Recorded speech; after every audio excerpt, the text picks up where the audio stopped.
the Bliss Business Podcast, the show about empathy, connection, and consciousness in business.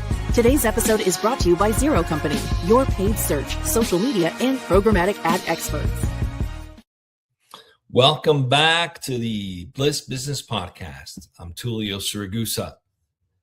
Today, if you're listening, a guest didn't make it, but I want you to treat this as a gift because there's a topic that sits underneath every conversation we ever have on this show. It is the thing that makes performance sustainable, leadership human, and growth feel clean instead of corrosive. That is bliss. And I know the word bliss can trigger skepticism. It can sound like a luxury, like something you chase on vacation, or something you feel for 5 minutes after a great workout. Or maybe you think it's something reserved for spiritual people who have time to meditate all day. That is not what I mean. In business, bliss is a measurable state of alignment where people feel safe enough to tell the truth, connected enough to care, and empowered enough to act. Bliss is what you get when love stops being a slogan and becomes a system. Let me say that again because it matters. Bliss is what you get when love becomes operational. Now, when I say love, I'm not talking about romance, and I'm not talking about being soft. I'm talking about a decision. Love is a business commitment to the well-being and potential of people and the mission that they have voluntarily agreed to be part of, even when it's inconvenient. Love says, we tell the truth here. We will not humiliate people here. We will deal with issues, not gossip about people. We will hold a high bar and we will help each other through it. We will build systems that make it easier for humans to do great work. That kind of love is not fluffy. It is disciplined. It is protective.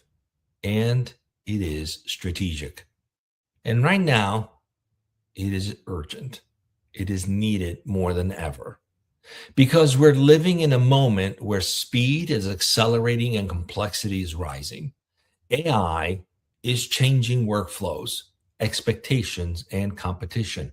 Remote and hybrid work has changed how trust is built. Cost pressures are real. Attention is very fragmented, and people are simply exhausted. In that environment, the old model, which is fear-based performance, stops working. Fear can produce output for a while. Pressure can create urgency for a while. And ego can create ambition for a while. But fear-based performance always comes with interest. The bill shows up later. It shows up as burnout, turnover, secrecy, politics, defensive behavior, and low-grade anxiety that leaks into the customer experience. Bliss is not the opposite of performance. Bliss is the foundation of performance that lasts. So what is bliss?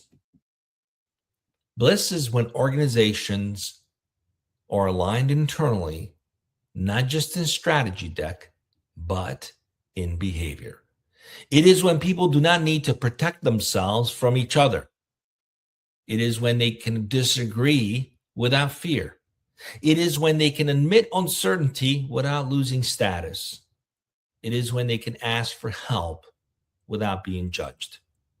It is when they can take initiative without needing permission for everything. Bliss is what it feels like when trust is high, clarity is high, and agency is even higher. And here's the punchline. Bliss is not a feeling you hope shows up. Bliss is an environment you engineer. Let me walk you through how to build love into scalable system. It's not a philosophy, but a system. I want you to think of this in 5 practical layers. Let's talk about layer number one, the rules of engagement. Every company has rules, even if they're not written.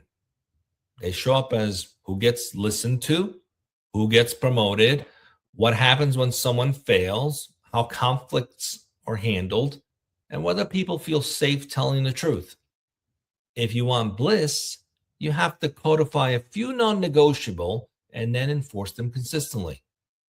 Here are examples of rules that could create bliss.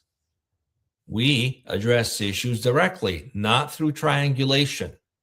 We assume positive intent, but we verify through facts. We separate the person from the problem. My grandma always used to say, judge the sin, not the sinner. We give feedback in service of growth, not superiority or flexing. We do not weaponize vulnerability, quite the opposite. We encourage it. We see it as strength. We do not punish people for telling the truth. Most companies say some version of this, but few companies enforce it. Bliss does require enforcement because people do not trust what you say, they trust what you tolerate. Now, layer two, operating rhythms. There is a need for a rhythm. This is where love becomes operational. If you want bliss, you need consistent rhythms that reduce uncertainty and increase alignment. So here's a few examples of rhythms at work. Let's talk about a weekly clarity rhythm that you can implement. Every team answers 3 questions. What did we accomplish last week? What we are committing to this week? And where are we stuck? And what do we need help with? Now, a monthly reflection rhythm could look something like this. What is working? What is not working? What are we avoiding that we need to address? What is one decision we need to make that we keep postponing? And a quarterly alignment rhythm could look like reconfirming priorities, making trade-offs explicit, and killing the work that does not matter, but also recommitting to outcomes, not activity. These rhythms are not meetings for the sake of meetings. They're a trust-building mechanism. They are how you eliminate the mental tax of ambiguity in politics. When people know what matters, what success looks like, and what is safe to say out loud, bliss rises. Now let's talk about layer 3, decision architecture. This is a big one. Most organizations exhaust people not because the work is hard, but because decisions are unclear. People do not know who decides what. They do not know how decisions are made. They do not know what principles guide those decisions.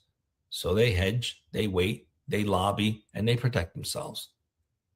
Bliss requires clean decision making. Here's a practical model. Clarify decision rights. Define your principles and create fast feedback loops. Okay, what are we talking about decision right? What does that mean? For this category of decision, who is the decider or deciders?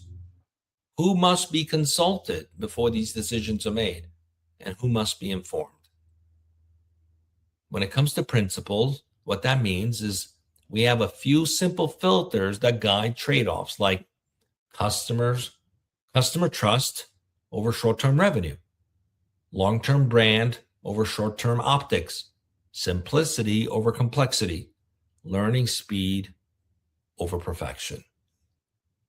Feedback loops mean something like we make decisions, we measure impact, and we adjust quickly. No ego, no shame, just learning. When decision-making is clean, the organization breathes easier. That is bliss. Now let's talk about layer 4, talent practices. This is where love becomes visible. On hiring, onboarding, performance expectation, recognition, growth, exits. If you say you lead with love, but you hire brilliant jerks, you do not lead with love. If you say you lead with love, but you reward politics and heroics, you do not lead with love. If you say you lead with love, but your best people burn out and your worst people stay, you do not lead with love. And you could replace the word love with empathy, because that's one of the most used term in business. It's the same thing. Bliss requires a talent system that rewards the whole game, not just individual output. Here's a simple way to reframe it. We value results and how results are achieved. Some companies think, just get it done, whatever it takes. Well, sometimes whatever it takes is toxic. And the outcome of that is detrimental to the organization. So reframe it. We value results and how results are achieved. So we recognize people who deliver outcomes, elevate the team, tell the truth early, build trust, help others win, and improve the system. And we address behavior that erodes trust even when the person is talented. That is love. Because love protects the many, not the loud. Layer 5, the customer experience alignment. This is the part a lot of leaders forget. Bliss is not only internal, it radiates outward. A company cannot sustainably deliver a caring, trustworthy customer experience if the internal environment is fear-based. Customers can feel that. They can feel it in response times and how issues are handled and whether promises are kept and whether accountability is real. When internal trust is high, customers' trust rises. And that is where business impact becomes obvious.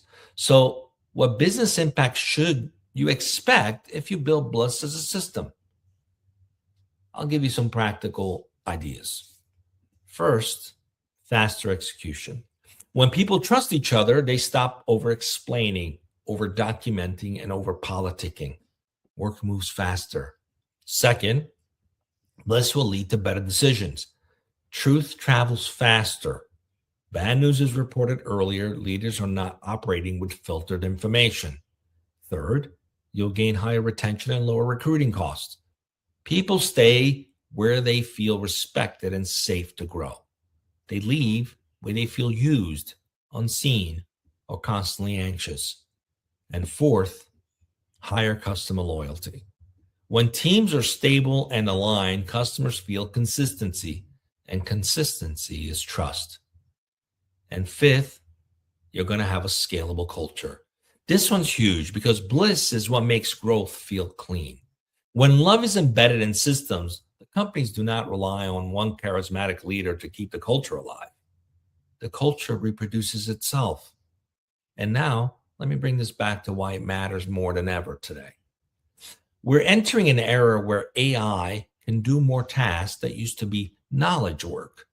That means the advantage is shifting away from who can do the task and towards who can create the healthiest, fastest learning organism. The winning companies of the future will be the ones that can adapt quickly, learn in public, recover from mistakes without blame, innovate without fear, and align people around purpose, not ego. Bliss is the environment that makes all that possible. And what I want to be direct about here is the following. If your culture is driven by fear, AI will amplify your dysfunction. It will increase speed, but you will crash faster. It will increase output, but you will lose trust quicker.